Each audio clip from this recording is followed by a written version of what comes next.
What's up, everyone? This week on the pod, me and Ben are interviewing Rikk Agnew from the Adolescents, Christian Death, and a ton of bands.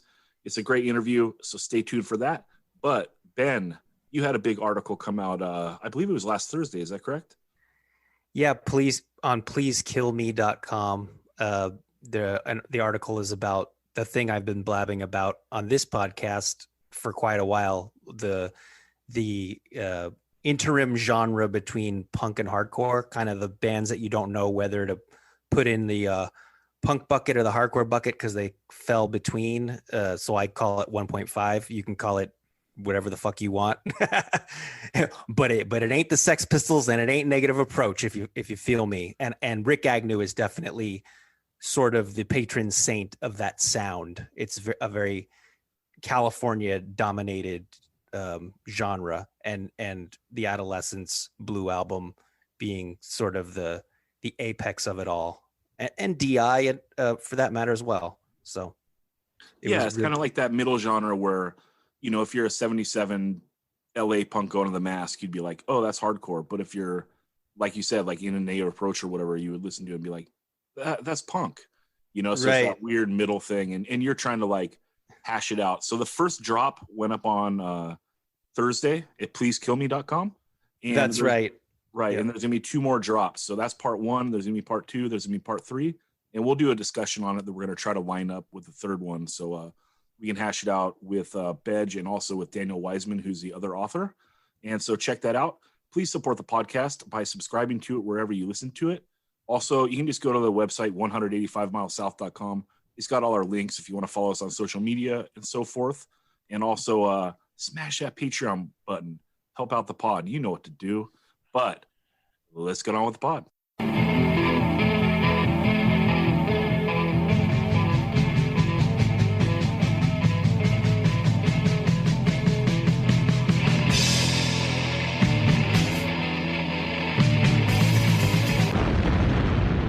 "185 Miles South", a hardcore punk rock podcast.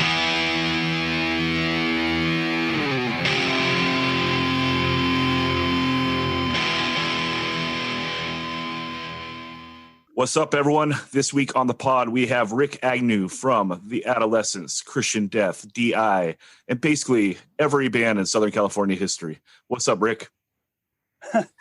Thank you. Not much. Just, sitting here talking to you guys and getting over a couple of fractures in my arm and, just what everybody does every day. Come on. Yeah. How did you first get into punk rock music, and was it your first love? Punk rock music I got into because, it's interesting because there's 2 stories of that. One is, excuse me. One is these 2 friends of mine. We used to get stoned all the time in his little house, his little room and stuff. And they had like magazines. We'd be getting stoned, and then all of a sudden, this magazine had this article. I think it was High Times, in fact, and it was on the Sex Pistols. And one picture showed Johnny like singing on stage, and the other one showed that famous picture where the Pistols are on stage and they're like grabbing people in the audience and punching them, and I'm all like, what the hell, And so I'm reading it, and they said something about how they hate hippies, and then I thought maybe they were a cowboy band or something, just because they hated hippies. And then also Ramones. I used to go to a record store called Music Box, and they always had the latest releases on this one, wall. And one of them was like the Ramones. I'm like, what the heck is this? Right away, I just knew this is different. And I'm like, Ramones. And then these guys are all in leather jackets and jeans. I'm like, what is this all about? And I pick it up and I turn it around. I read the song titles and how long the songs are. Because at that point, I'm very much into progressive music, with 20, 30-minute songs. And I'm all like, what? These guys, I got to get this, and I got it. And I just played it for all my rock and roll friends, and progressive friends, and we were just hilarious. Just thought it was hilarious. But then we'd put it on all the time, and then pretty soon we're not laughing, and we're just getting stoned. And after a while, we just became huge fans of that. It was like, what else is there? Then we got, we heard about the Sex Pistols, heard the music on the radio, and it was like, wow, Rodney on the Rock a little bit later, and just fell in love, man. I just go, this is the stuff, man. This is really, really good. This is rock and roll as it should be. Rick, how do you discover that there are shows that are relatively near to you? And then are you one of the first guys that tracked up from OC to Hollywood to check out that scene? Actually, that was Middle Class who started playing up in LA. They were from Santa Ana. And they got to know people out here in LA, and they did a few shows. And then I hung out with those guys later on, and they're going, yeah, you got to play LA. So at the time, I was in a band called the Detours, and I'd get us shows, and every time when it was time to go play the shows, I couldn't reach any of them. It was like they were fucking, I don't know. They were like, didn't want to get out of their own backyard. They were from La Habra. So, I booked the show, and then they wouldn't show up or they wouldn't ask. So, I just threw together a band. One was the Duplicators, had Robert Omelette, who's kind of famous in Orange County. He was quite a legend. And things like that, just threw together bands. So after the third one, it was just like, fuck this, I'm going to, put together a band that can play, that wants to play out here. And ultimately, the Adolescents started playing out here. And I'm like, God, those guys, they're playing out here. So, and then they lost a member. So I took place on the drums. Peter Pan, he got a car accident. He was the original drummer. So I played drums for about 4 shows. And then John O'Donovan, who's now in the Adolescents with me, left the band. So I took over guitar, and then I brought Casey with me on, for him to play the drums because, he wanted to play out too. And he was in the Detours with me. So it was just like, come with us. And that was that. Yeah. Backing up a little bit. Can you describe what going to shows at the Masque was like, what the environment of the Masque was like, and what were some of the bands you saw there before you were playing shows yourself, just as a spectator? What were the bands that left the biggest impression on you? Used to go down there like every week, and sometimes I'd stay there and just, crash out in somebody's, studio or whatever and stuff, for a couple of days. Sometimes I was almost living there, but I couldn't get the balls to move out to LA or anything like that. I was like Orange County stuck. Didn't have a car or anything like that. So the bands though, the one night that I'll never forget, it was so incredible. Yeah, it had like every band on it was amazing. It was the Plugs opened, and then the Deadbeats, and then wait a minute, Consumers? No, Controllers, I think it was, okay. And then the Weirdos and the Screamers. Wow. And that's the Screamers and the Weirdos to me are two of the best bands ever. Oh, it was the Bags, not the Controllers. It was the Bags. And all 5 of those bands, I was just like, oh my God, this is amazing. They were just so good. So that was one of the ones I remember the most. Went there for New Year's Eve, 79. And on that night, Black Randy debuted. Black Randy and the Metro Squad. Yeah. They debuted, and then Darby Crash and what was it? Lance Loud from the Moms, Tomato from the Screamers, and John Denny from the Weirdos. the four of them were being like backing vocalists and stuff. And Black Randy comes out, he does this thing. We're just going like, what is this? This is amazing. Who is this guy? And so many cool bands. Like saw the Chesterfields there. They were kind of a 60s retro band. Then Naughty Women played there. That was one of the first punk bands I was in too. And I got us an opening show there. And Bill is a guy that he runs Black Hole Records. He's had that forever, in Fullerton there. Uh-huh. So it was him and Beatrice, his friend, and they both just like sang, I guess if you want to call it singing. They were screaming and rolling around. They had barbed wire on, and they got the hell out of themselves rolling around and stuff. And then two of my friends from high school were drummed and guitar, and I played guitar, and we were just a mess. 10 minutes, and we were like handing out sodas to people and stuff, and confetti, and just all kinds of stuff like that. Just putting on a show, and people hated us. They're just like, you guys suck. Go back to Orange County. You guys, this isn't punk rock. You guys are a joke, And we're just going, jealousy. Was Izzy Stradlin ever in that band? Someone told me Izzy Stradlin was in Naughty Women at some point. Yes, he was our drummer for a while. Yeah. Oh my God. Yeah, yes, he was, and he was also in Voodoo Church. That early goth band, and then anyway, Naughty Women played, and then a band called Wax with two X's played, and that was Kira Rosler on bass. This guy named Dog Boy was a singer, and the drummer was Paul Rosler, Kira's brother, the one that was in Screamers and all that. Yeah. And he drummed that night. He had like a broken arm too, but he was just doing drumming and stuff. And yeah, it was pretty interesting.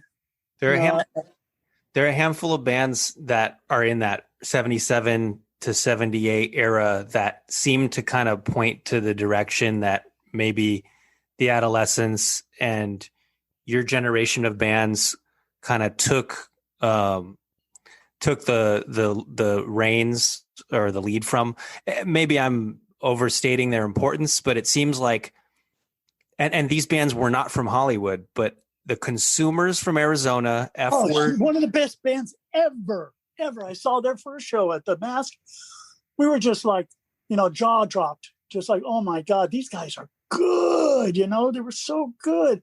And then a lot, Paul Cutler was a guitar player. I'm just going like, what planet do you come from, dude?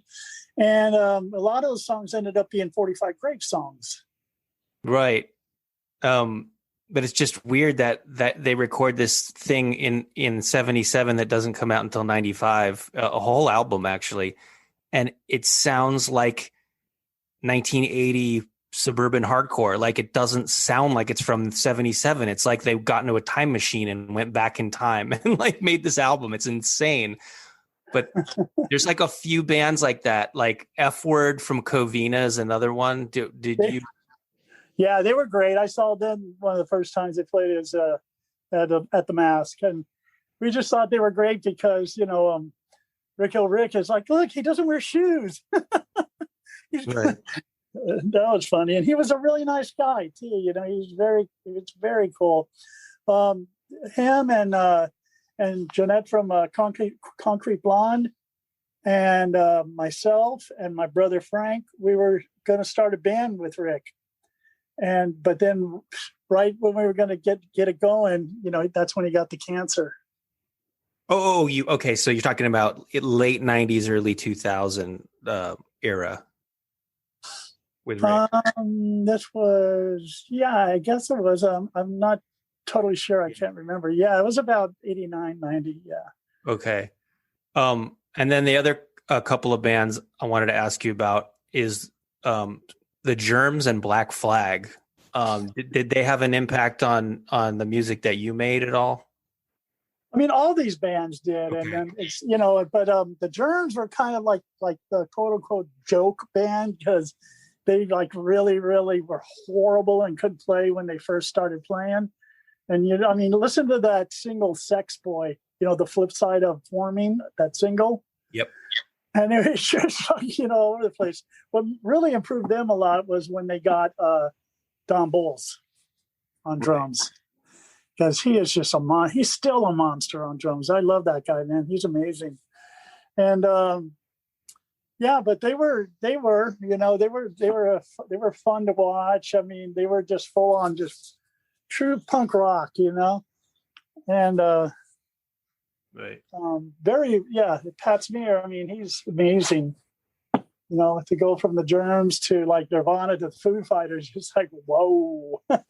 Talk about, going from the bottom to the very, very, very top, Yeah, but also a backslide in the quality of bands. What now? No, I would say it's a backslide in the quality of bands, though, with Foo Fighters being the worst, Nirvana being a little better, and the Germs being the best.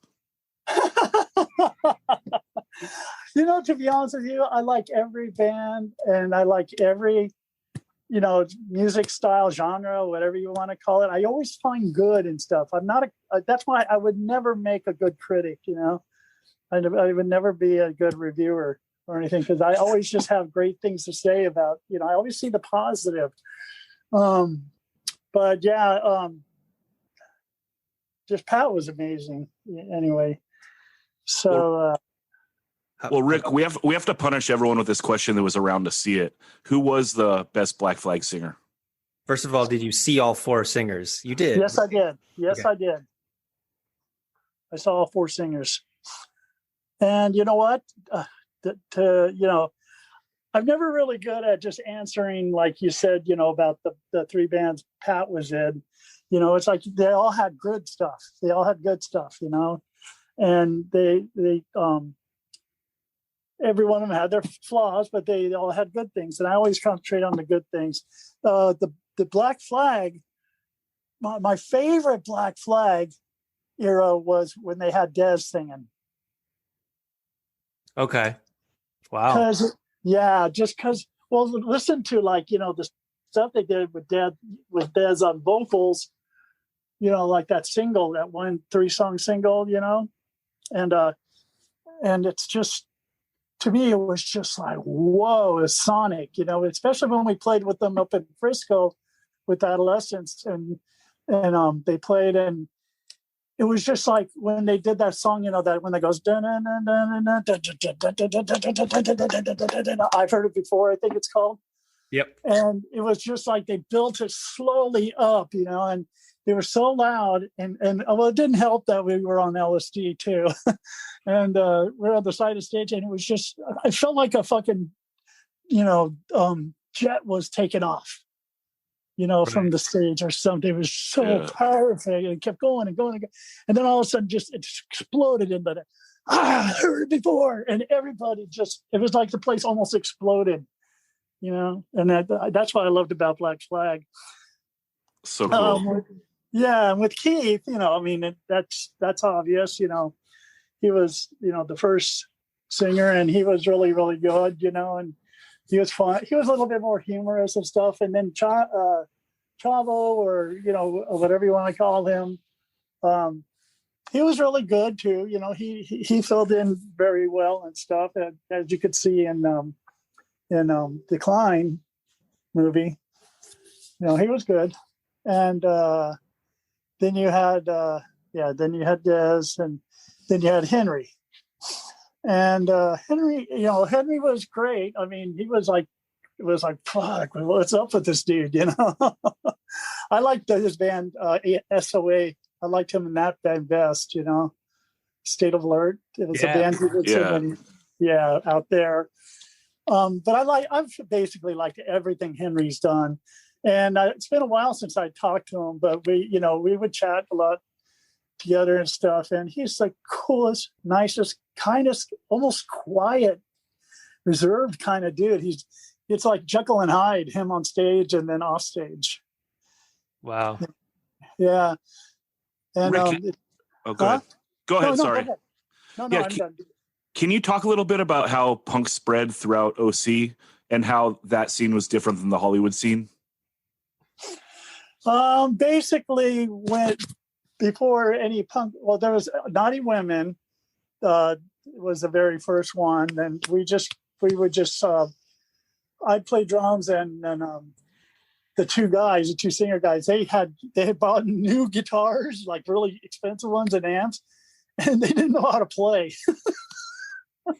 They would just bang the guitars and they'd set up all these toy dolls, stuffed dolls in the garage. And then I played like a snare and a floor tom and smash bottles inside of a trash can.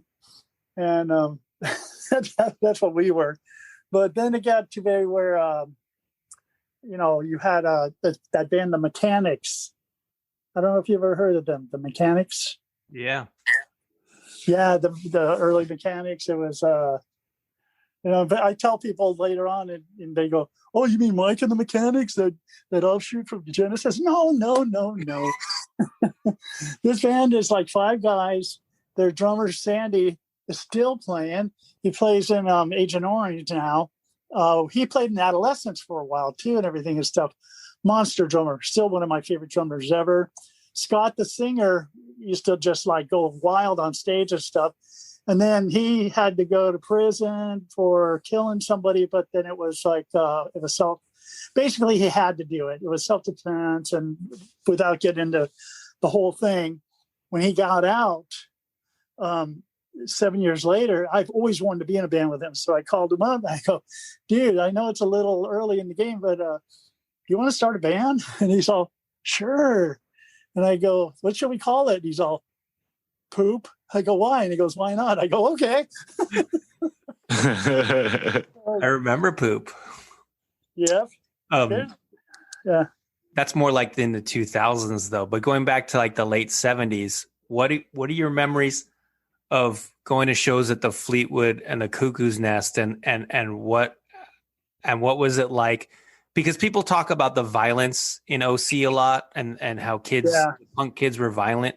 And I just want to know, like, just from an insider's perspective, what was your take on it, and like why it was so different than like that older scene? Yeah, a lot of times it was, it wasn't us that was being violent. It was like people, fucking punks, these like what we called loadies, like Hessians,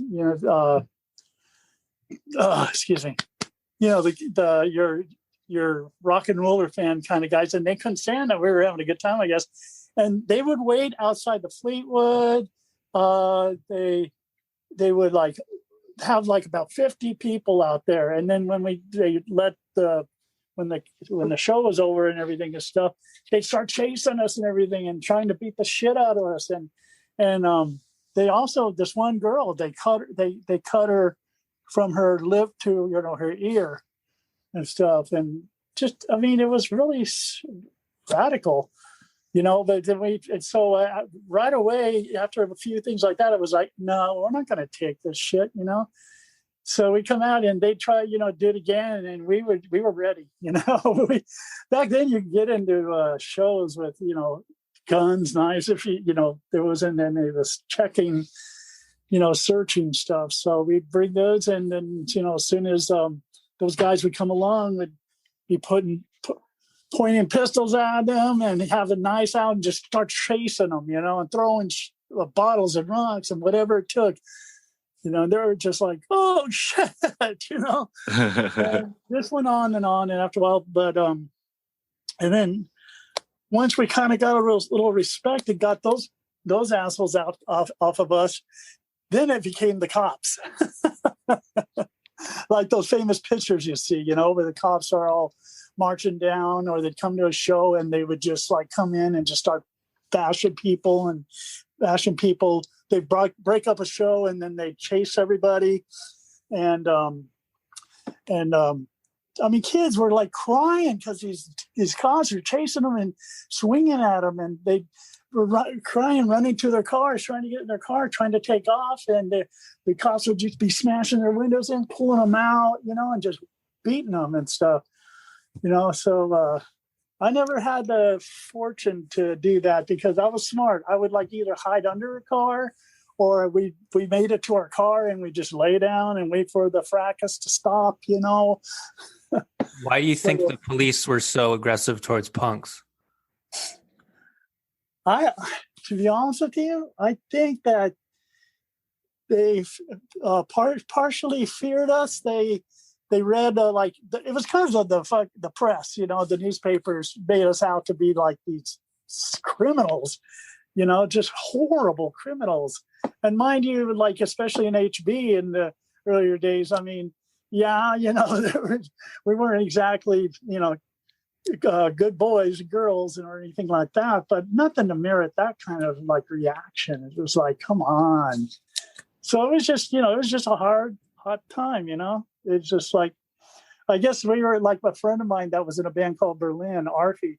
He had said, he goes, you know what that is? Punks are like the hippies of the 70s, the 70s and 80s. He goes, it's the same thing, you know, it's a rebellion and stuff. He goes, but whereas the hippies were like all about peace and love and putting flowers into the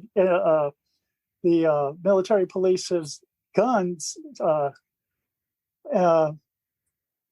you know, we turned around and said, no, we got to be violent, we got to be aggressive and everything stuff, because the last time the peace thing just did not work, you know. So it was like kind of a turnaround, right? And then tell me about there's this story I heard you tell another time about going to see this excellent band everyone should listen to called The Klan. No, not the Ku Klux Klan. The name of the band's just The Klan. Oh, the party? Yeah, the party where The Klan played. Describe that, because that's like the fourth element of violence, because you have violence at home, you have the Lodies attacking punks, you have the police attacking punks, and then you have the story you're about to tell. Yeah, we heard The Klan. This was in it was either Long Beach, Sunset Beach. I think it was probably Huntington Beach somewhere. But we heard that they were playing at the party, so we go, yeah, let's go. And we pull up, and there's these cops all over the place, and we look and we see a friend of ours. We go, what's going on? And you party over? And they go, dude, man, just everybody just all of a sudden went crazy. You know, the music, they were all slam dancing in the house and everything and stuff. And next thing you know, they destroyed the entire house. And I mean, I think that's just bullshit. You know, even back then I was like, that's sad. You know, that's just going to give us a bad name. And those people did not deserve that. You know, and it was destroyed. I mean, it was, walls were knocked out. All the windows were knocked out. You know, it was flooding. The furniture and everything was all on the lawn, all over the place. And I guess a couple of people that lived there, or the girl that lived there and her boyfriend, they were just like totally crying and holding each other and stuff. And yeah, it was horrible. It was horrible. Why do you think Orange County was so much wilder than that 77 LA Hollywood scene? Because in LA, I feel it's because in LA, you know, it's another musical trend, and it's all about the music, and it's all about the look, and it's all about, you know, some rebellion and all that kind of stuff. Whereas Orange County, you know, Orange County has been always known to have kind of a violent streak because of, you know, surfers and surf Nazis and, you know, that kind of thing. It's always been, you know, more violent oriented as far as that kind of thing. But I mean, look at that surfing, you get skate, you know, it just was. Right. Yeah. So, So tell me about, this is a question that my friend Daniel wanted to know. What was an average day in the life of Rikk Agnew in 79 or 80? Ooh. Let's see. I don't know. Get up. Go get some beer. Go get some weed, you know, and just get together with bandmates or whoever, and call around and just find out where the shows were going to be that night, and you know, just that's about it. Just parties, shows. But I was going to college at the same time. What college? Huh? What college? Fullerton College. Okay. Not the university, just the junior college, as they call it, I guess. Right. The Hornets. We were Hornets. See, there you go. Hornets. Come on. It's a violent animal. Yeah. Orange County just got a streak to it. I don't know, man. Maybe it's that vitamin C. No. Yep. Now, tell me about the Detours. So you were in that band with Casey and some other guys, but a lot of the songs you wrote ended up becoming some of the more famous songs by Adolescents, DI, the Rikk Agnew's first solo album. Can you go through some of the songs that were originally Detour songs that are more well known as other band songs? Oh, that other bands played later? Yeah, exactly. That's what or maybe the songs that the bands were known for and everything. But yeah, Detours, see, that's the thing. When the Detours didn't want to play in LA, I was just like, oh man, we could kill the LA, man. We could totally be this amazing band and everything. But it wasn't. And so check it out. Our originals that we had was were songs called P and Hated and P, Hated, and 19 and Nowhere, and something else. That was Hated, okay. Beep Beep, that was one. So those four were original. They still haven't been, they were recorded, but they've never been released. I think we're going to use it for the new Adolescents. But that's now. Adolescents is what's now. Let's go back to Detours.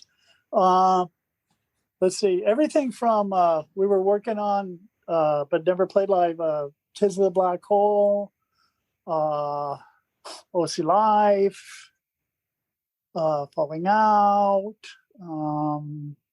see, Guns, Euthanasia. Let's see what else. Richard hung himself? That was no, we did. That wasn't Detours. Okay. That was a song that we were Casey and I and stuff we put together for the Adolescents. But then when that broke up, then we used it for DI, because after that, Casey and I had DI with the bass player F. Holiday Magic, Fred Dragone, and the guitar player Steve Roberts, who went on to take my place in the Adolescents, but then he had to serve some time too. And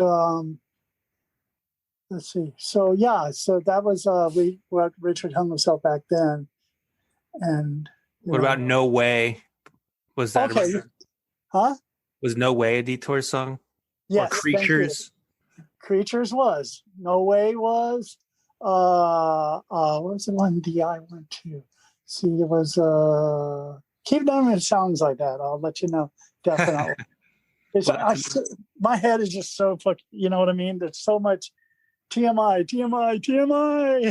Yeah, it seems like that whole North Orange County, Fullerton, Placentia scene, it's a lot of musical chairs going on. Everyone's playing in each other's bands and leaving, and the lineups aren't very stable. And I had no idea until last month that you and Casey were in the original lineup of Social Distortion. Yes. So who was in that, and what did that sound like? It was me on bass, Casey on drums, Mike Ness on guitar, and then a guy named Tommy Corvin on vocals. He was amazing. I mean, if that band would have stayed like that, see, that's what's funny is the original lineups of these bands, that band would have just slaughtered, because Tommy was an amazing singer. He sounded so good.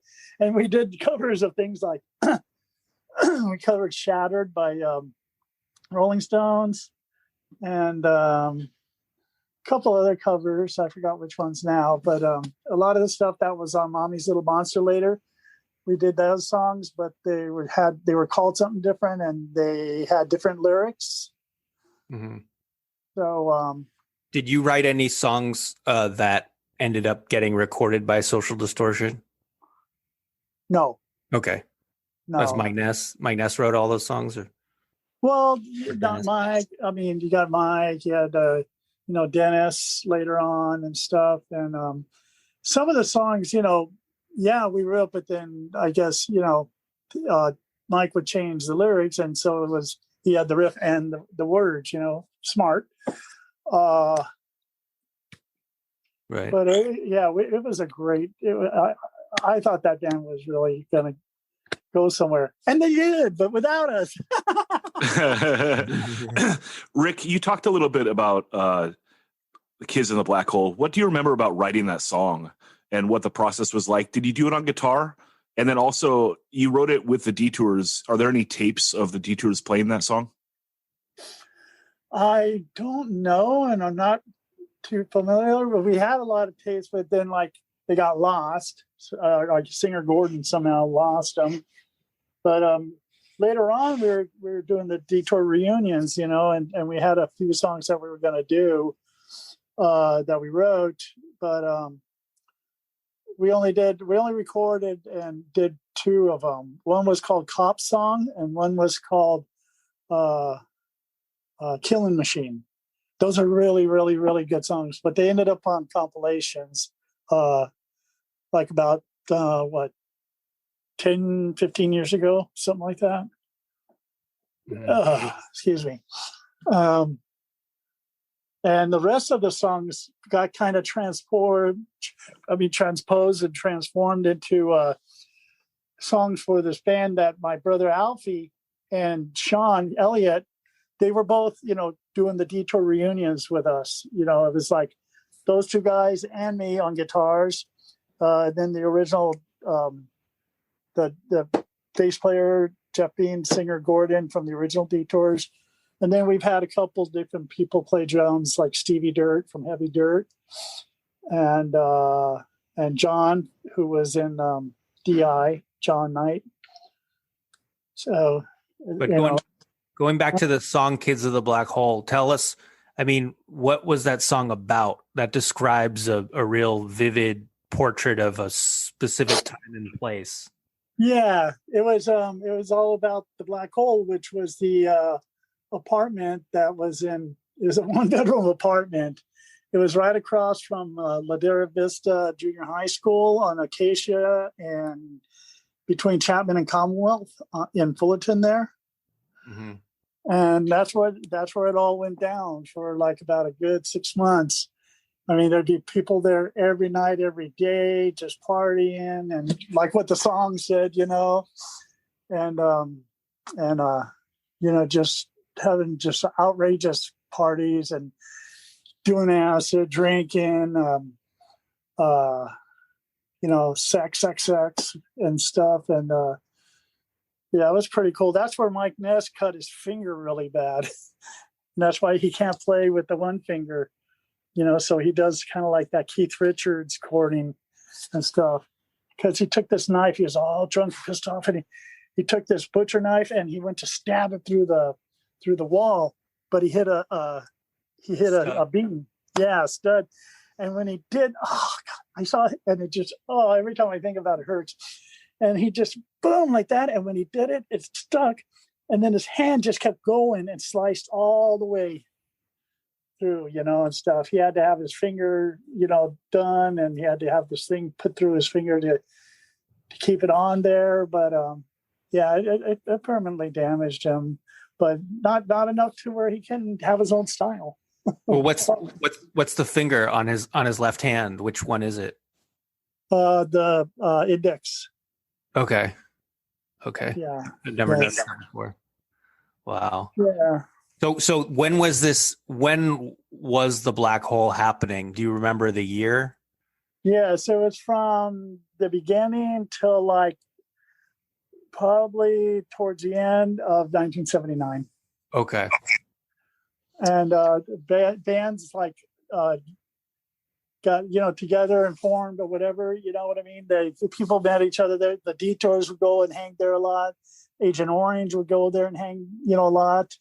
The adolescent guys, and then some other people, like, just different people like that, and new punks and punks that were already around, and even glam rockers. I mean, it was maddening. It was great. It was a great time. It's like, well, you read the lyrics and it's all true. It's all good. That's basically what happened.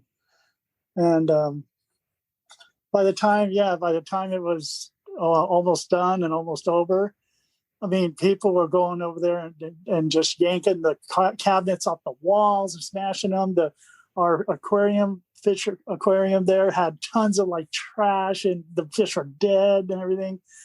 And when we first got there, we would like write stuff on the walls, just like with a felt pen or whatever. Then we started spray painting things on the walls, and we spray painted things on the ceiling, on the carpet. Just destroyed that place. I mean, you could never get away with that now anywhere. It's like an Orange County tradition, destroying houses, right? I guess it was back then. Yeah, I guess that's what they thought was punk, But I guess that got destroyed because they were, because they were going to move out, so they decided to just trash it all. So tell us about when the Adolescents start to get going. You end up on that first Rodney on the Rock comp on Posh Boy Records, and that's owned by Robbie Fields. How did that come about? How'd you get on that comp, and what was working with Robbie Fields like? What kind of a guy was he? I don't know. A lot of people did not like him. A lot of people thought he was a scum, and just like, he got kind of beat up a couple times by punks and everything. And I thought that was just horrible. It's like, dudes, come on, and they'd blame him like, well, we recorded for him and he didn't pay us anything and stuff. And it's like, did you read the contracts? No. I mean, just like, dude, there's this thing called, when you get the money up front, recoup, the company's got to recoup their money.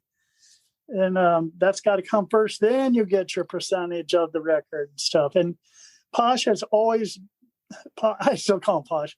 I mean, to this day, we still, are connected, and he helps me a lot with financial things because he's really good in the, the law section and then the rules section of publishing and releasing things. And he's never treated me bad, never. And then same with Lisa Fancher from Frontier. You know what I mean? These people are great. They you can trust them. And as long as you know how the business runs, because some people, oh no, they're rip off, man. I did them for money, and then it's like, no, you just don't know how the business works. But going back to Robbie Fields, you did the song Amoeba on that first Rodney comp. Was Robbie Fields the producer? Did he have a producer's role? Was he in the studio when you were recording that?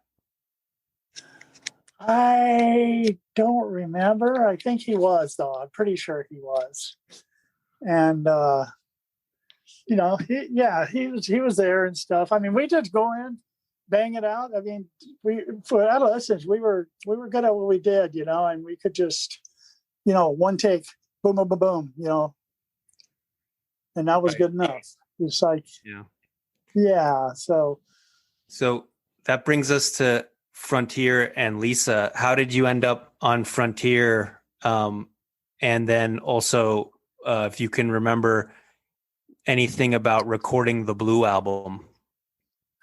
Yeah, the way we ended up on Frontier was I tend to remember that Robbie had a band and she had a band on their labels, and they kind of traded, who's going to put out the records, each other's record. And so we did, and that's how that happened. basically.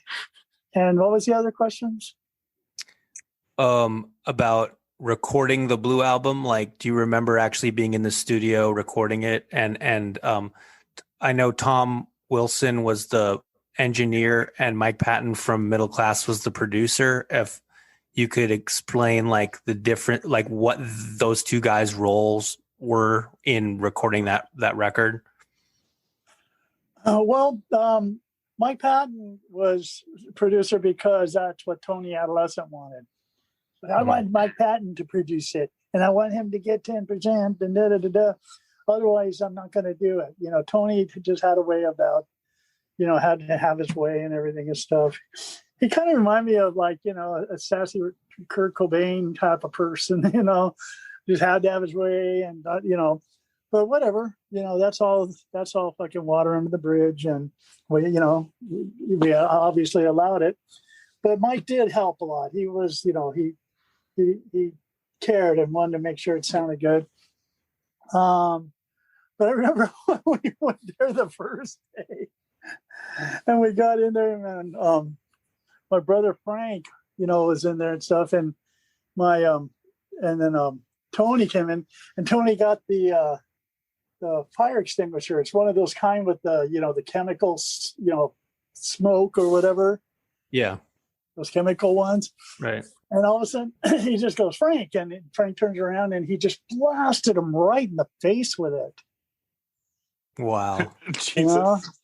And I always make a joke about it. I go, that's why Frank's never been the same. You know, you never know. I mean, you know, I love my brothers. They're quite characters. We all are weird characters. Which, real quick, by the end of the year, I think it is, there's going to be a motion picture out called Agnew, the story of a Southern California family, and it's really going to be good. It's kind of a documentary / movie / you know, you'll see. It's pretty rad, but we're still working on songs for the, you know, the background and stuff. Okay, back to the studio.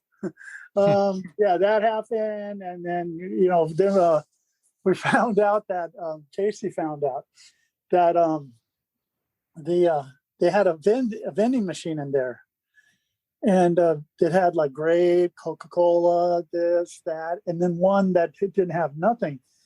And so Casey's all like, hey, I'm going to drink nothing. And he put the 50 cents in anyway, pressed the button, and it was beer. Oh, wow. And we're like, bonus, you know? Yeah. So we sat there. By the time we were done with that first night, where it was like the beers were empty. Rick, do you play the solos on it? Do you play the solos on the Blue album? My brother and I, it depends on what song and what solo, you know, so you can kind of tell. My brother plays that more, you know, heavy metal, like pretty technical kind of stuff. He, you know, and I was more just like, you know, let cut loose, bang it, you know, and octaves, you know, the octave thing. Right. Yeah. So Frank is the one that goes, and then you're the one that goes,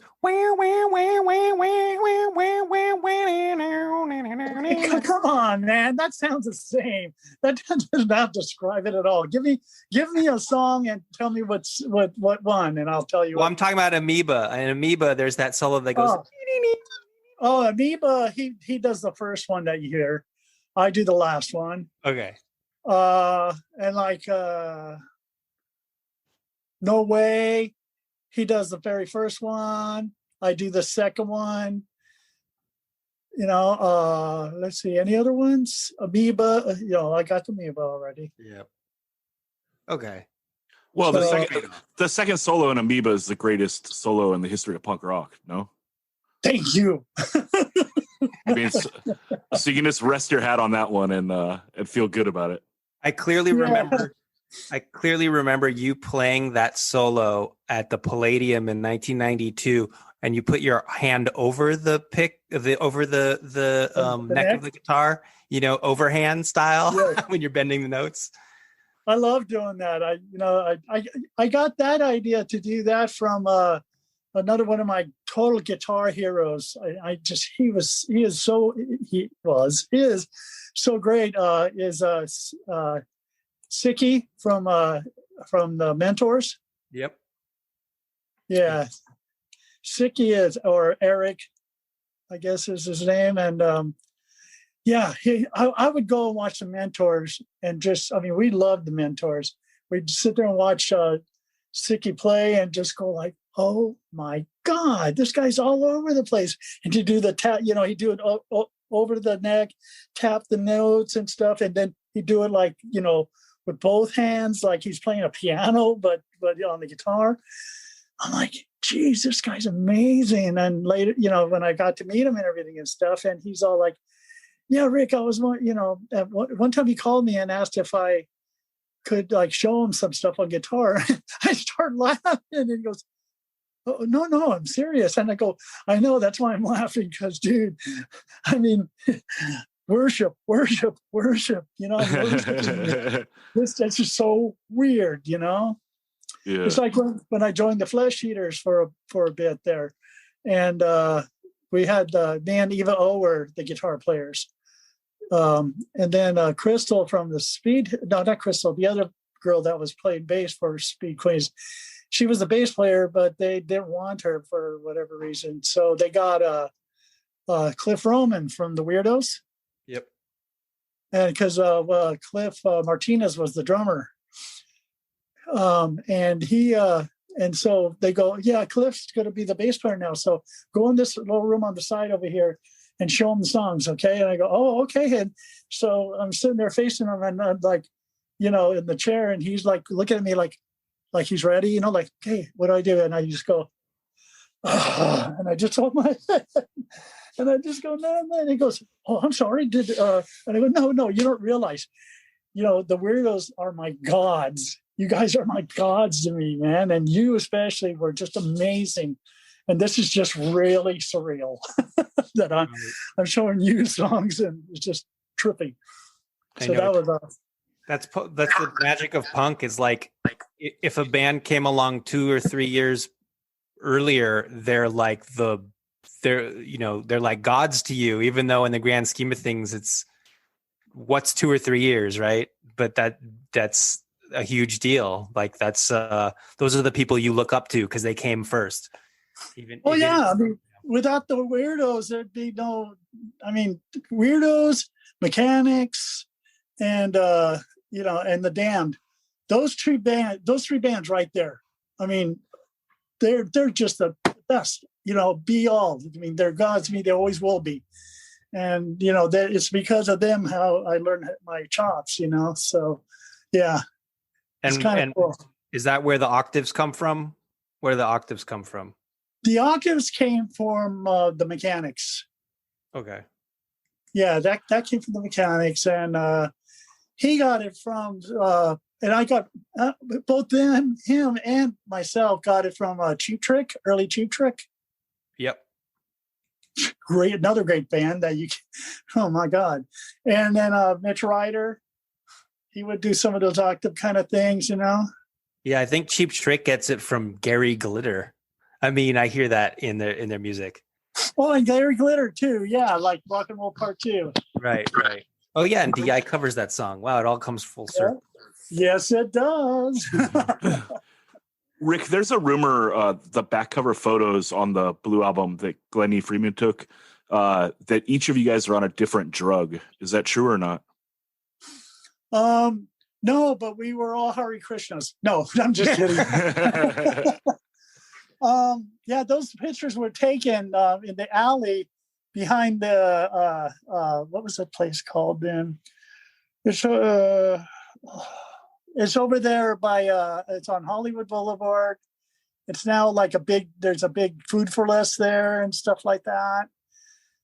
Stardust Ballroom. Thank you, Stardust Ballroom, and it was that Black Flag put on a show there, and we played that show as them and Fear and ourselves and a bunch of bands. That it was called a Bitchin' Tan Bitchin' Band contest, And it was so funny because all these like Hessians showed up, thinking that that's what it really, really, really was. But it was just to get them to go there and to pay money, and that's all it was, So we were out in that alley, and well, let's see, Steve tried. What was it? I know that myself and Casey and Tony were on acid. I remember being so fried out because, like, when Glenn flashed that camera, it was just like boom, boom, boom, boom, really trippy. But my brother Frank, he looks stoned. No, he wasn't stoned. He never drank or did drugs back then and stuff. But I do believe that he might have tried a little bit of the stuff that a couple of the other guys were on, being heroin. Ugh. So, but they tried it, just like yeah, I know, horrible stuff. But they never like became junkies. They never became anything. The most they would do is drink. My brother still drinks. Frank, he still drinks, and that's it. And Steve, he would drink or whatever and stuff, and then he quit. Then he'd drink, then he quit. God bless his soul. And then you got Casey, who is like, him and I are just like, what do you call it? Lifers when it comes to weed. Love the weed. Mm-hmm. And that's all I do. And that's all I've been doing for over 10 years now because of my liver. I have a very bad liver. So was there a point that you remember where heroin infiltrated the punk scene, or was it kind of always around? Yeah. I kind of remember it was kind of always around, but not as blatant. And then it got bigger a little bit later and stuff. I mean, I always hated that shit. I can't stand heroin. I just watch it ruin people. They become, suddenly their name is junkie.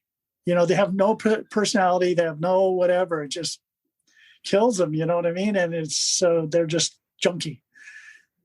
And it's not. I feel so horrible when people become a slave to any kind of drug or alcohol. Do you remember? This is like totally switching gears, but still on the adolescence topic. Do you remember what you considered yourselves back then in 81? Like the style of music you played was blank. What did you consider yourselves? Well, I've always considered anything and everything I've done, no matter what the genre was, I just call it rock and roll. Okay. But with with Adolescents, we were punk rock. But okay. we had a little bit of with the leads and stuff like that. So because we all were influenced by the 70s bands, classic rock or anything like that too. You can hear that in our riffs too sometimes, and progressive rock, just all that stuff, so. Right. Yeah, it was just Adolescents, And do you remember when you first heard the word hardcore to describe, style of music, and what bands that applied to? It just bounced around punk, hardcore, it's new wave. I mean, there was always it depends, it didn't really refine itself till much, much later. What was what, but right. Hardcore kind of described, to me, punk was more, melodic. Mm-hmm. It was kind of more pop, but with an abrasive edge and anger and in your face. Hardcore was just music to fucking murder your friend by. Yeah. And so I think of Adolescents as kind of falling between those two things. Like, you're more aggressive than a band like the Sex Pistols, but it's not. It still has the melody and the tunefulness of punk that hardcore tends to not have anymore. And so I have this theory about retroactively labeling all the bands that kind of fall between punk and hardcore. Well, I call it 1.5. It doesn't really matter what it's called, but there are these bands like Rhino 39, The Crowd, Teen Idols, Fear, The Germs, very early Black Flag. And like, it's not quite hardcore, but it's definitely harder than punk. Like, do you think that's a fair assessment that there's this entire class of bands that fall between the two? Does it work for you? Does it work for me? Yeah. It works for me. Yeah. Okay. I came up with the idea, but do you think that's fair to say that to group bands like that together, or if that's missing some sort of overall point? Is it fair? I don't know. Okay. Is it fair? And you know what? Who cares? It's just like, that's your take on it. And, if anybody doesn't like that, they can, do whatever. Right. I can't think of an insult. Yeah. I always really positive, but yeah. No, I think it's whatever. To me, it's all rock and roll. Seriously, it's either rock and roll, jazz, classical, or country western. To me, that's the only music genres that are, and everything. There's lots of subgenres, but one of them always falls in under one of those four flags. Right. That's me, and that's me. That's my take on it. Of course. Yeah. But do you remember, a couple years after the Blue album, you have bands like Circle One and Minor Threat, and Minor Threat's probably around the same time, but just like really fast, really hard. Like, you can tell the music's moving in that direction. Like, did you get a sense that it was going that way? Like, the music was just continually getting faster and harder with each subsequent year. Every band you seem like would, the more they play, the faster their music got, the songs got. It was almost like, because of the energy and the drive and the in your face, that it's you naturally the tempo would go up, more and more and more. It's just like, I remember when I first heard The Damned. That's another beautiful band, by the way. Damn is a major influence on us and stuff. And to me, I think they weren't like the Pistols or anything. They were kind of hardcore, if you want to call it hardcore. And oh darn it, where was I? Yeah, I totally can hear that. I totally think that the Damned might have played a bigger role in influencing LA bands, maybe because they actually played in LA and the Sex Pistols didn't. And then you got the middle class. I mean, by the time those guys are playing in LA, God, why can't I say it? In Los Angeles, they put out that single. I mean, they're still. To me, they were like they invented speed metal way back then. I mean, no, it was so insane to hear that. Most bands being fast was like, these guys were like, so fast. Yeah, it's really fast. Yeah, I love it. They're yet to be topped. Them and the MDC, the earlier MDC. Yeah, it almost seems that like middle class skips that middle step. Like, they came out before the Adolescents, but they sound like they could have come after the Adolescents, like, because they're just so fast and hard. Yeah, they could have came out this. They could have came out this century, and I mean this. Century, millennial, whatever, and still been boom, And then it's funny because then all of a sudden, as they played out here, they got really into Gang of Four, and then they did that second album, and it's more of it sounds more like Gang of Four. You know, they like slowed it down, and they got kind of like jazzy, you know, type of thing. So it's just, you know, it's whatever I think. To me, that's the beauty of having a band and having control of it, is that you can say which way you want to go. I mean, look at Bad Religion. When they came out with Into the Unknown, it was like, what? I thought they were kidding, you know. I thought they were, and they weren't, you know. But it was like, like these guys have been smoking too much pot and then listening to Yes or whatever, you know. Totally. But you know, Pat Smear was a huge Yes fan as well, so maybe it was not too off the mark. Oh no, it never is. I mean, what's funny is, like, fans of musics and stuff, they're usually very genre based, you know. They're very, you know, faithful to their genre or whatever. They might like a little of something else.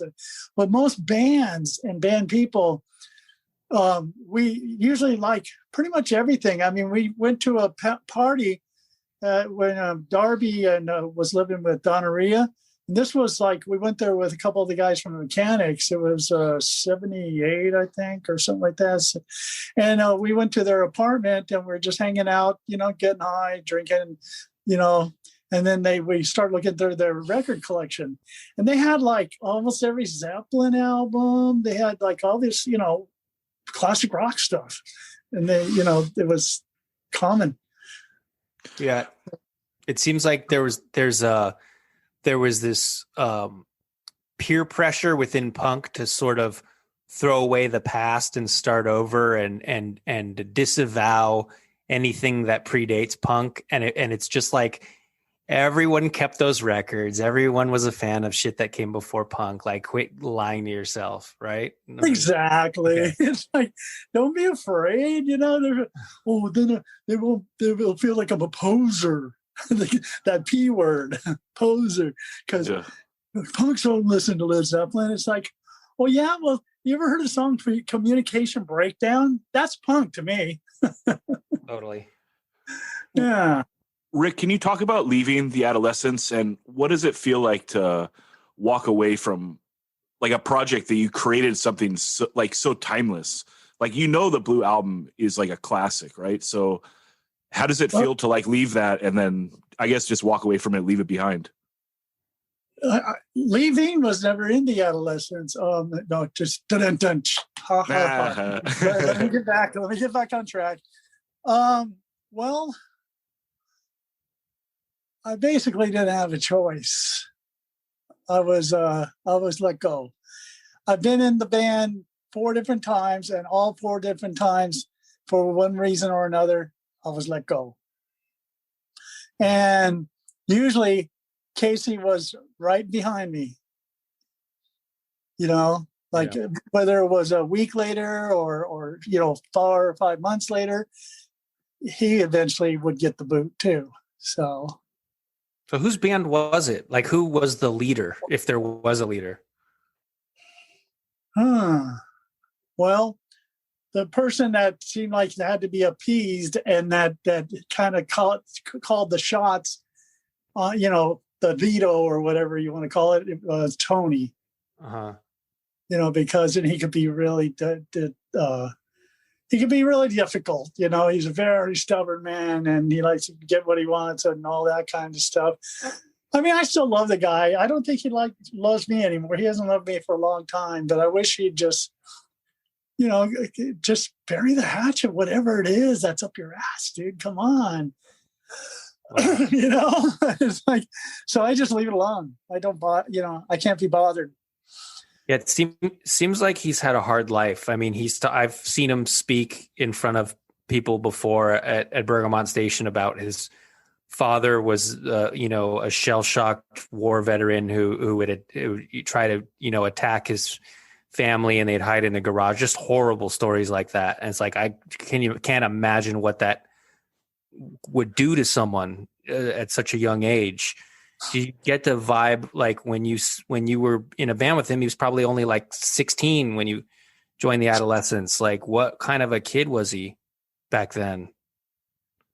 Well, he had 4 younger brothers and sisters who he had to basically take care of because, forgive me, Tony, but I never met your dad, so I don't know. I never saw him from the time that we started rehearsing in the band, and because we used to rehearse all the time in the Brandenburg garage, you know, in Anaheim there, in his house, you know, his where he lived, and his mom was an alcoholic.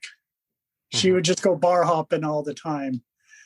So it was just Tony and the kids, you know, left there. And I think that's what really kind of, you know, hit him hardest was the fact that, you know, here he is, like, you know, barely still in, you know, high school, and he's got to watch 4 kids, you know, it was just horrible. And yeah. And then what kind of a guy was Steve? I only ever met him.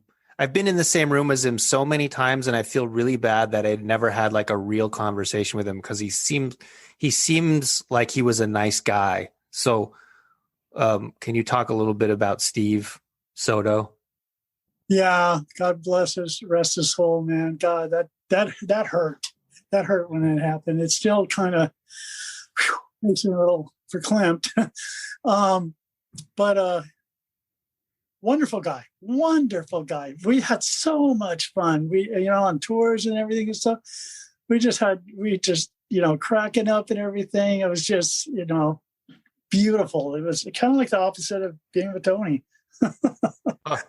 You know, he was always a good guy, always. But Tony and Steve were sort of, did they always get along? Because it seems like they were like the 2 consistent members of the band. They got along because Tony allowed it. See, if Tony decides that he doesn't like you, you know, for whatever reason, you're fucked. You'll never ever be his friend. You'll never ever, you know. And Steve, you know, him and Frank basically started the band. So, you know, there's that. And I don't know. I mean, maybe they kept going because, you know, and stuck it out because it was making money. Mm-hmm. You know, because, but they both had a lot of other side bands throughout the years too. Right. And very, very good side bands, I might add. Very pretty amazing stuff, you know. Neither of their other stuff was like Adolescents. It was more just like, well, like the Sand and Surf Club or Sand. It was a band that Tony had with some of the guys from the desert, you know, from that whole desert rock thing and stuff. And I thought that was his best work. And then he had Sister Goddamn.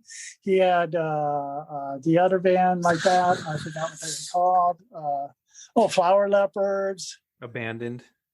Yeah, Abandoned was kind of like after the whole adolescent things broke up for the rest of them. And so they didn't form Abandoned. So tell us about tell us about joining Christian Death, because you're not an original member of Christian Death, right? Christian Death was opening for Adolescents in Pomona at a place called Pomona Valley or Pomona Boxing Gym. It was like a big, you know, basketball. It was a sports gym kind of thing. And we saw the list of the bands that were going to play that night. It was Adolescents and forgive me, but I can't remember the rest of the bands. But then it said Christian Death was the opening band. I'm all, that's a curious name. You know, I didn't picture them to be like they were. I just thought it was, you know, a hardcore band, punk band or whatever and stuff. And what's funny too is that Tony, another one of those Tonyisms, he told Bad Religion that if they wanted to play the show, they could, but then they were saying, "Oh, but there's no room enough or time enough for, you know, for them to play." So to appease Tony and to be, you know, friends or whatever stuff, we cut our set short, and then Bad Religion played last. And that was like pretty much one of the first shows ever. They It was cool. I still have they give everybody their single they had just put out, and they didn't have any left, so they gave me a test pressing of one that I hold dear. I don't care if it's worth $5 or $5,000. You know what I mean? Certain records, you keep them. You don't want to let go of them. So anyway, we go there and stuff, and we see these people there, and I'm all, it looks like they had a funeral somewhere, local, because there was like about 28, 25 kids all dressed like they were going to a funeral. Wow. And then all of a sudden this droning music started playing over the PA, and they start laying these lilies around the whole perimeter of what was going to be the stage area, because all they had was like one little stage for, the drums, and that was it. So they did that and everything. And I go in the restroom, and then I see Roz there, and I'm like, curious looking fella. He must be in that Christian Death band. So we just all of a sudden just look at each other and stuff, and I just smile and nod. He just smiles and nods and walks out. And then they played like about 5 songs. And it was so like rad and dark. And the guitar player, he just kind of played chords like you would like in Black Sabbath or something, following the bass. And for the first song, he didn't even play because he didn't know what to do there. And it was just it was that song Burnt Offerings, but back then it was called Marie. And it was real interesting. I go, wow, man, this is really, really cool. And the music's dark and everything and stuff, but they need somebody to, like in my head, I kept hearing like Susie and Banshee's Pill kind of guitar on top of it, thinking that would make it complete. And so when the show was over, George and James came out and they started talking to me. And at this point, I had already known that this was going to be my last Adolescents show. They had already they gave me my walking papers, but I wanted to finish out, what I needed to do. And so they go, okay, well, hey, listen, if you want to join another band or whatever and stuff, we'd love to have you on guitar. And I go, really? Okay. Well, we exchanged numbers and boom. And I got together with those two guys and we went through a few of the riffs and songs that they had and did a lot of acid then and just kind of like let the fingers do the walking, if you know what I mean. It was, and that was really cool. So yeah, I could blame LSD for those songs. Thank you. Yeah, Rick, you joined the band, but then don't you end up writing the majority of Only a Theater of Pain? Not the majority, just parts of it, big parts of it. I don't, whatever it says on the record, what I mean? Okay, fair enough. Yeah, I wrote so many songs and put out so many things that it is getting to a point where I got to look at the documents and stuff to remember. Well, Romeo's Distress is pure Rikk Agnew. I'm going to go out on a limb and guess and say that, make that assumption. Romeo's Distress was actually going to be an Adolescent song. Sounds like it. Yes, thank you. But it was just the music. I just had the music then. And then I didn't use the sound or anything. It was just, basically, it was just the chords and stuff in the octaves.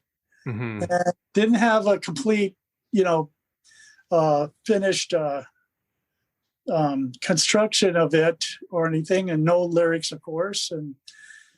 But that was one thing too. Like when I joined, Christian Death, it was like, well, of course, Roz is going to write all the words because he's like the figurehead. I mean, and then I've seen some of his lyrics. I'm like, oh yeah. But he would hardly ever come to a rehearsal. We would just make tapes, and when we saw him, we'd give him the tapes. But when we did rehearse together, sometimes he didn't have a PA or anything. What he would do is just sit on a bench and like a bar stool, and he would had this lyrics, a book with lyrics in it, and poems. Mm-hmm. And then he would just like light a cigarette, pull his hair back and just be puffing this cigarette and just be reading the words as we played the music. And I like, is he ever, when we do our show, is he ever gonna rehearse with us first beforehand? Then they go, don't worry about it, and stuff. And sure enough, he had it right down. So. Wow. Yeah, Rick, you talked about them playing that show with the Adolescents, but what type of shows would Christian Death normally play? And was it like separate from the punk or hardcore lane? Not necessarily. Did a show later on with Angelic Upstarts. See, that's another thing. In the earlier days of punk, whatever you want to call it, between late 70s and the 80, 81, 82. And there was no genre, it got weird when it was like, well, we can't play with that band because they don't sound like our kind of music. It's like, well, don't you know? Haven't you ever been to fucking Lollapalooza? Haven't you ever been to, it's like, it's all about, having different bands.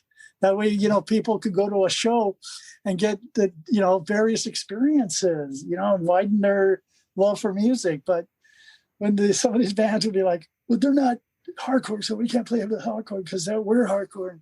But it's like, yawn, how boring, 5 or 6 some bands that sound the same at a show. It's like, oh, okay. Totally. Yeah, it seems like that started to happen more later on when any sort of sound you can think of, there are a dozen bands that play that style so that you can have bills where every band kind of sounds the same. But early, so tell us about All By Myself, because I love that album and I just want to know how you made it, because aside from like those early Prince records where he literally played every instrument and produced the whole thing himself, I can't think of any other record where it's just literally one person doing everything. So walk us through that process, how, like, the order in which you laid down the instruments. Well, it was with Frontier again. It was recorded at Perspective Sound, the same place where that we recorded Adolescents and other bands recorded there too. TSOL's Dance With Me was recorded there. And so I recorded there with Tom Wilson. And what happened was, to get it for the cheapest or most inexpensive, I guess you want to say, I was working a full-time job at the time in Santa Ana. And that Perspective Sounds in Sun Valley. So it's quite a, it's a drive. Yeah. And so what happened was, we started on Friday after work. I got off work at like 4:30, and I would just jump in the car, go flying down to the studio, get down there, and record, and then I'd have to leave in time to get back to my job. And I had to do this for like 2 days. The third day, it was a weekend, so I didn't have to worry. And but it was, by the time the third day came and we were like, mixing and stuff, I literally fell asleep on the board, on the mixing board. Right. I was out of it. But did you lay down the drums first and then get baked? And then I was going to get to that. Yeah. Okay. Drums first, all the drums, and then all the bass, and then all the rhythm guitars, and then keyboards, the octaves and lead guitars, and then the vocals. Right. Wow. And the whole thing, when you listen to the whole thing, that's another thing too, when I record, especially with solo stuff like that and everything, I don't like to do any more. If I can't nail it in 3 takes, then we're done. We're not going to do that, maybe tomorrow or whatever. but I usually got it all within 3 takes. And how did you write the stuff? Did you like multi-track at home to figure out what all these parts would sound like over each other? What I would do is the same thing that I did with Kids of the Black Hole when I wrote it and everything. I was living in Stanton in an apartment with my girlfriend at the time, Karen. And not Karen, her name is Karen Okura. She was like a Japanese model girl. And I would just sit there and I'd make me a big bowl of what was it? Kamikazes. At the time, I was very much into kamikazes. I had a huge bowl, ice cubes, the green stuff, and vodka. And I'd sit there and take shots and stuff. And I had like a ghetto blaster sitting there, and I'd record the main riff, the basic riff, of each song, like I did with Kids of the Black Hole. And then I would, write the other part, and then put it, play it along with what I recorded on the ghetto blaster. And the rest of it was just like in my head. I could do that. I can write an entire song. I could hear everything in my head, and like I'm in a studio. I don't know. I got a studio in my head. Right. So that's. Huh? Would you when that record came out in '82? Were you able to play those songs live in any context at all? Like, were people able to go see Rikk Agnew doing those songs? Oh yeah, I would recruit some musicians. It changed every time, but it was usually like one of my brothers, and then the drummer was a guy that the drummer was a guy named Eddie Acevedo, who got shot and killed at a gang party or something in Anaheim a long time ago. The bass player was a guy named Al Cornelius, amazing bass player. We were in a band later that was really trippy called Territory. And then there was, like I said, one of the guitar players was either Alfie or also Rick Hirschbein, who was in Abandoned. Right. The guitar player and stuff. His nickname was, I know PC people could go nuts over things, but back then there was no real PC, you know what I mean? So we called him Jew Boy because he was Jewish. Uh-huh. I got that a lot too. I got that a lot 20 years later, so really no excuse. Jesus. Rick, what was the reception like when you played those shows and those solo songs? Same as it was for like any other band or any other bands and things. You know what I mean? People, they didn't really go crazy back then unless you were, I don't know. It was almost like people were too punk to really go, gaga and be like, woo, and stuff. So most of the time they'd just be beating each other up or watching or, drinking beers, throwing shit at you, but it wasn't throwing shit being mean. It was punk rock. Yeah. Yeah. I read before about the kamikaze thing and your affinity for them. Why do you prefer the kamikaze to a margarita? Because I believe it's just the same, but vodka instead of tequila, right? Well, it's just, I don't know. I liked them. They tasted cool, they tasted good and they were in a bowl like that. And I just used a shot glass and gunk, gunk. I fell in love with them. Fair enough. But that wasn't that long, I always changing it. I'm sorry, go ahead. I was going to ask you about this really obscure band and you played on their record. I don't know if you were a full-time member, but the band Der Stab. Oh, Der Stab. Der Stab. Who's Der Stab? What is that? Der Stab was a band that was from Orange County there and stuff. And Keith was a singer. What's his first name? Phillips. He was the drummer. And then they had Joe Wood on guitar. And they had this guy named Perry on bass. And they played a few shows out in Orange County and and a couple other places, and then they wanted to record a single where Keith did, the singer Keith Walsh, but he said that the other guys, I guess he couldn't reach them or whatever the reason was. So it was just Randy and Keith, and he had me play. Did I play guitar or bass? I played either guitar or bass, and my brother Frank played either guitar or bass. And that's how that came to be. And they didn't last very long. What's funny is when you think back, it could have been like 3 months, maybe 6 months max, but that was like an eternity back then for bands for some reason. Right.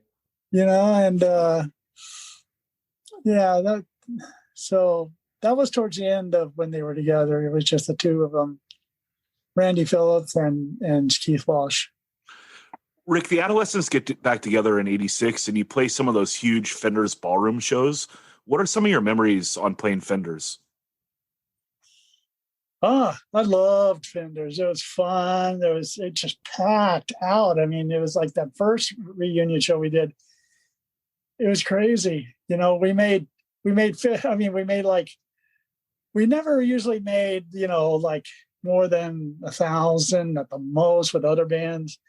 So the Adolescents, I think the most we made was 800 once, back in the day and stuff. But Tony made sure to sabotage us to where we couldn't. That's another thing Tony did too. He thought it was punk to sabotage to where we were completely blackballed by any clubs in LA. Smart one, Tony, he always did these things just to be punk because he thought it was the punkiest thing to do. But he was shattering our careers. And, the rest of us are like, dude, come on. We want to do this for the rest of our lives. We want to tour. We want to put out records. Why are you doing this? Can you give an example of something? How did he sabotage it? Well, we would play a show somewhere and he would just, I don't know. He would just, he'd piss off the fucking clubs to where they didn't want us back anymore, and he'd badmouth. He would, just be a persona non gratis, basically. Yeah. So that's about it,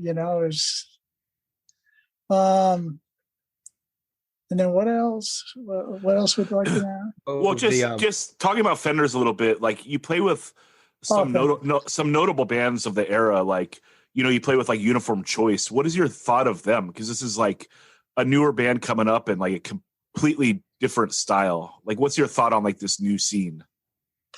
Uniform Choice is that's what we considered hardcore. Bands like that were hardcore.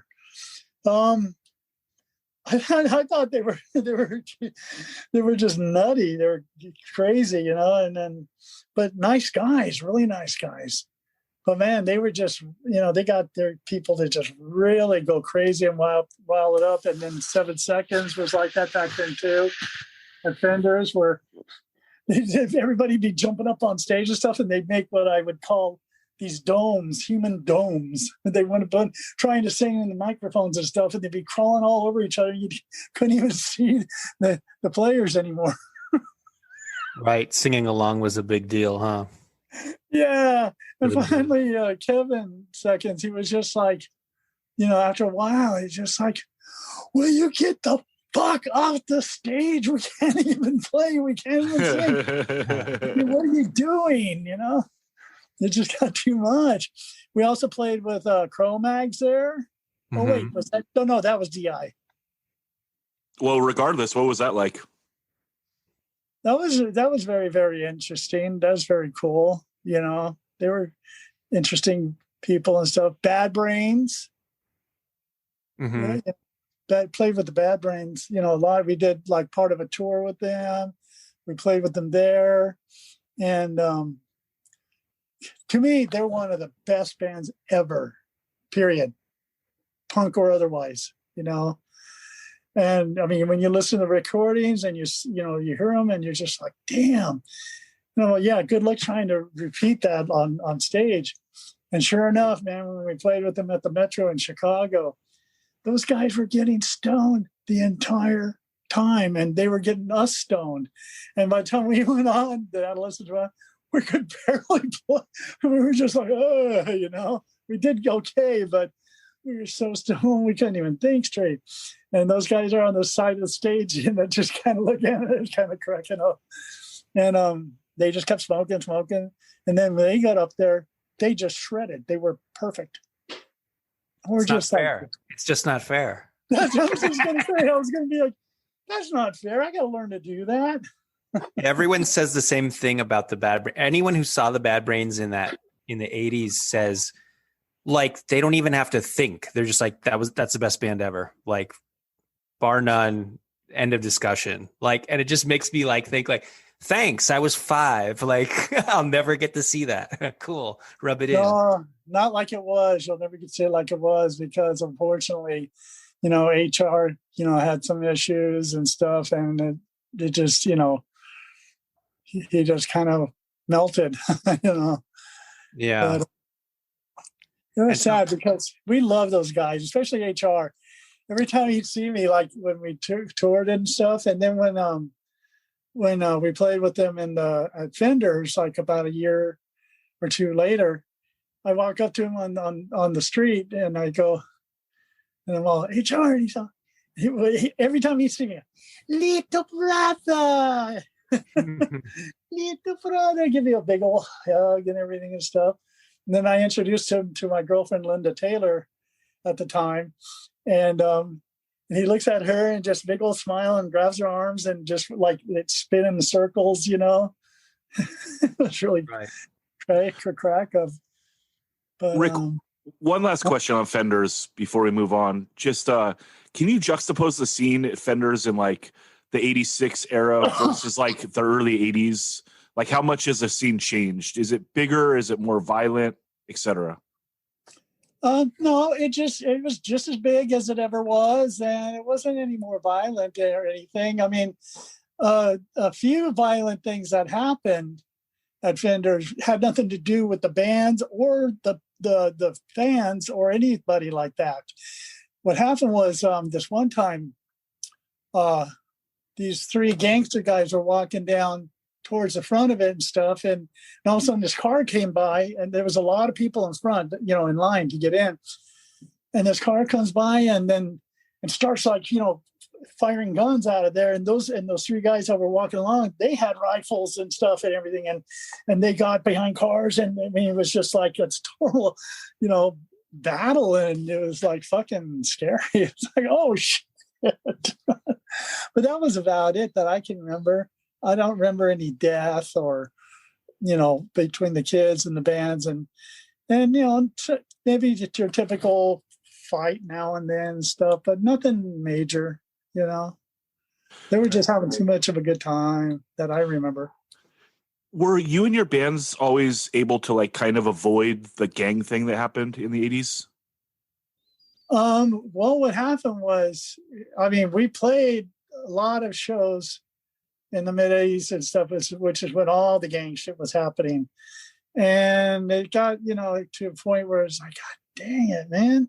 It's just like, what's with all this gang shit and there's neo-Nazi gangs and these like, these other gangs, street gangs, and just, it was like, what happened to punk? Punk was where I used to go to get away from fucking idiots and feel safe. It was like my safe, American home, basically. And now all these people are coming and just ruining it. Now they're making it just so dangerous.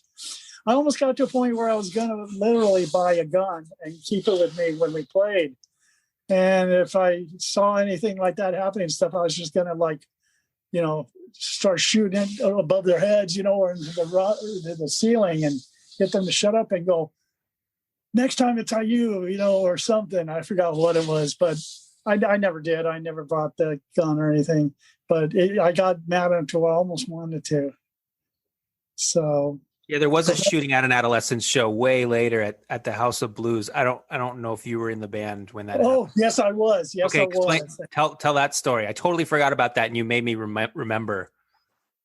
Well, there was these two, like, not skinheads from South County, and they came in there, and then we were backstage, me and my girlfriend at the time, and my mom, and also Clinton from DI.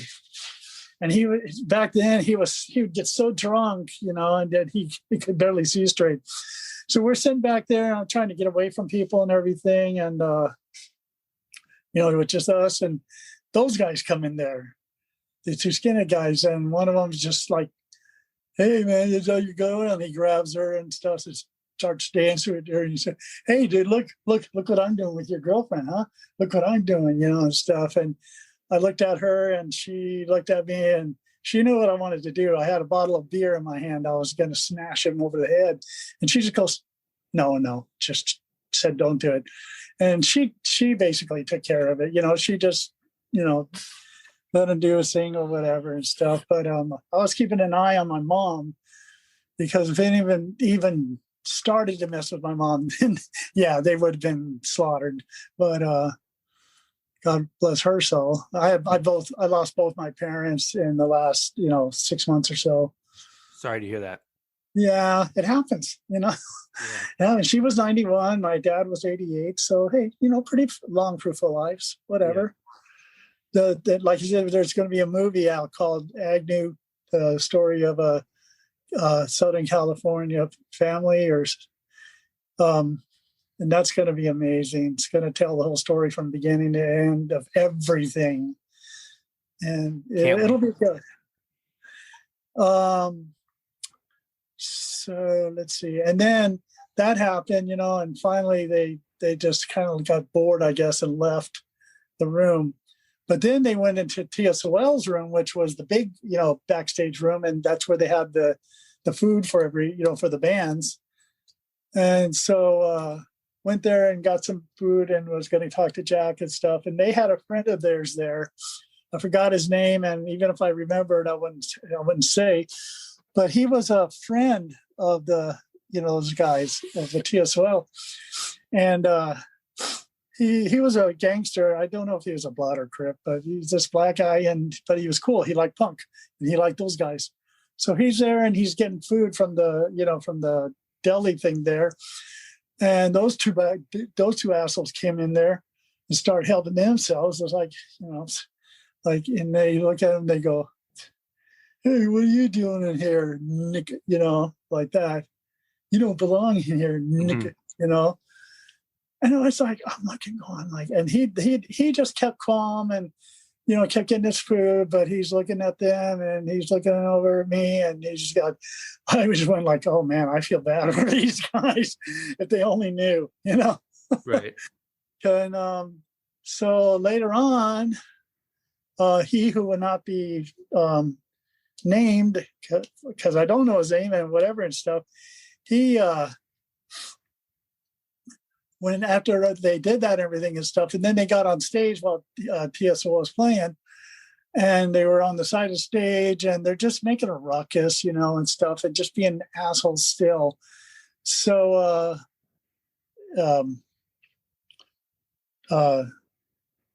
he who cannot be named, not the one from the Dwarves, the one I'm talking about. Yeah. Ran up there, and he shot at these guys in front of a packed crowd, a packed audience. Yeah, but nobody really saw it because he did it from like from the back there, like right when you go to walk on stage, there's like, stuff in the way and the wall and everything and stuff. So, but yeah, it was like, you're not going to get away with this. And he shot the one guy in the neck, and the guy grabs his neck and looks at his hand and just like almost passed out, and stuff. And then the one guy got the other guy that was being the real smart ass that was dancing with my girl and stuff like that. He got shot once in the leg. And he'd just start crying like a little bitch. It was almost worth it to see it. You know what I mean? Wow. Because he's like, oh, I got John. I got you. I'm suing. And look at, I go by him and I just go like, really, like, you got to shake your head on that, and so. And it sucked because we had a show the next night, where we were headlining and TSO were going to play behind us. And it got canceled, and the place was closed up. Couldn't even get home till the morning because they made everybody stay in because the cops were coming down and they were searching everybody and, seeing what's going on. It was a fracas. So that guy got away. The shooter actually got out of the building. Not only did he got out of the building, but he ended up turning around and they sued. They sued the place. I mean, it's not even there anymore. They sued the House of Blues, and they what do you call it? They sued the guys in TSOL, and they had to fucking pay what it was, like some exuberant amount of money. Can you believe that? And these are total strangers who never met anyone in TSOL before. The guys who got shot. I don't know if they ever met them or whatever stuff, but they were just, they were obviously there just to start trouble. Right. That's when that whole skinhead thing was happening and stuff. So not skinheads, good skinheads. I love the traditional skinheads. I have a lot of skinhead friends, but the neo-Nazi ones, those guys, come on, I don't like anybody who's going to be violent towards anybody. Or does violent things towards you. I don't care what you believe in, what you stand for, or anything. But the second you offend somebody or accost somebody for no good reason, you need to be killed. Sorry. Jesus, that's pretty harsh, but I don't feel bad. I don't feel bad at all for a neo-Nazi getting whatever's coming to them. So tell us about your current bands, or what's happened since the era we're talking about, post-adolescents, post-DI, post-Christian Death, the bands that you've been involved with. You mentioned Poop, and then you also have the Rikk Agnew band. Yeah, we're just still together. We just haven't played for a while together and stuff. We released an album called Learn on Frontier in 2014. I recommend it. It's really, really good. If you like the Adolescents and you like my solo stuff, it's like that plus. I'm proud of it. Put it that way. I'm very proud of that album. God, you know what, man?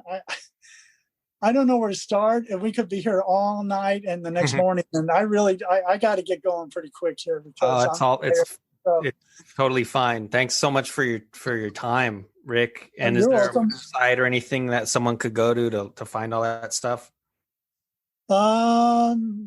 Jesus. I guess my Facebook pages. I got a lot of Facebook pages, band pages. If you go to my main Rikk Agnew Facebook page, you can find a lot of my other bands and attachments and stuff. We have, real quick, I'll mention though that currently there is the Jeton Damone Quartet. I'm married to Jeton Damone. You know who she is, right? I know. Yep. She was in Christian Death after we all had left it. And Roz got that band Pompeii 99 and made them his band, and then she also did a solo career for quite a while in Europe and everything. And she's amazing. She's doing a lot of stuff now. She's written and recorded an opera, written and recorded like greatest hit stuff, and also just all kinds of different projects. It's amazing. Jeton Damone. Cool. Yeah, and then we have the quartet, which is her on vocals, myself on guitar, Deb Venom, keyboard player, and then Paul Rosler. His name comes back. Paul wow. All the keyboards too and stuff, and that's amazing, Dan. It's I can't even describe what the band itself, the music or whatever stuff, the genre. We are our own genre. But let me tell you, it's amazing. It's great. It's damn good. I don't mean to brag, but I'm serious. And a lot of them, we have we're working on a third album right now. We have 2 that are out, and we have a couple videos and stuff. So GDQ, Chetan Damon Quartet, either of those will work. Awesome. So that's very cool. We'll get it all hooked up. We'll talk to you through email after this, and we make a playlist for every podcast. So we'll get all hooked up in there, and everyone can check out the playlist. Okay, and also another band that we got together still and stuff, and we were just about to break out big, when all this COVID stuff happened. In fact, we were gonna be a support band for Body Count, because we get a lot of backing from Vincent, who's from Body Count. He's a gem. He's amazing. Body Count, the Ice-T band. Oh yeah, I love Ice-T. Oh yeah, I love Ice-T. I love Body Count. They're amazing stuff. The bass player, Body Count, is just insane. He's great. The whole band's great. But you'll see. He named him Vincent Price because I met you on the balcony of the Hollywood Palladium in 1992, and I also met Ice-T on the balcony of the same balcony of the Hollywood Palladium, also in 1992, because Body Count opened for the Ramones, because House of Pain got booed off stage 2 nights in a row. So the third night they called Body Count for emergency relief. I remember that. Yeah, you remember that. The poor guys, man. I was getting really. I almost start crying. I felt so bad for them. I'm going to tell them, if I can give them a chance, come on, knock it off. Well, thanks so much for talking, Rick. The last question we ask everybody. Let me finish with symbolism. Oh yeah. It's made up of James from the original Christian Death on bass, myself on guitar, a guy named Devix Zell, Szell, on vocals, who's an amazing singer. He's got original style, original stage quality and everything. He's amazing. And then the drummer is London May, who was... I know London. Yeah, he's the drummer. So we only got to do 2 shows, I think it was. One was for the Damn show, because Schecter sponsors us, Schecter Guitars. Yep. And then the first one was for to play this party at the Zebulon, and it was for London's movie, had that Brutal Realty. Mm-hmm. Yeah, everybody, you can find it on YouTube. They're gonna expand it and stuff, but the one that's on now, it's great. He's quite an actor, and so is Devix, the singer. They're both extremely amazing actors. They've done work. They're both members of SAG-AFTRA, of course. So, yeah, there you go. Awesome. Thanks so much, Rick, for taking the time out to talk to us. We're huge fans, and you often come up on the podcast naturally when we're just talking about music in general. And the last question we always ask our guests is, do you feel well represented in this interview? I don't. In the interview, do I feel represented? Well represented? Yeah, sure. Everything I could basically get out. But like I said, it's like, you know what? I got to start working my book. And I was saying there's so much that I might have to do it in chapters, like a Hardy Boys mystery. But I will eventually. I will. I will definitely buy that book when it comes out. And I also paint and do artwork, and I'm sponsored by Destroy Art Inc. So if you go to their website and everything, you can find a lot of my artwork there and stuff. And because I'm very much into painting, I've been doing a lot of painting. So, Rikk Agnew, Renaissance man. Yes, love it. Love it. With a Renaissance woman, Chetan. She's cool. Well, thanks again, Rick. Thank you. And Yeah. look, I want to get that guitar, that album to you. Of course. Thanks so much. Looking You forward got to it. it.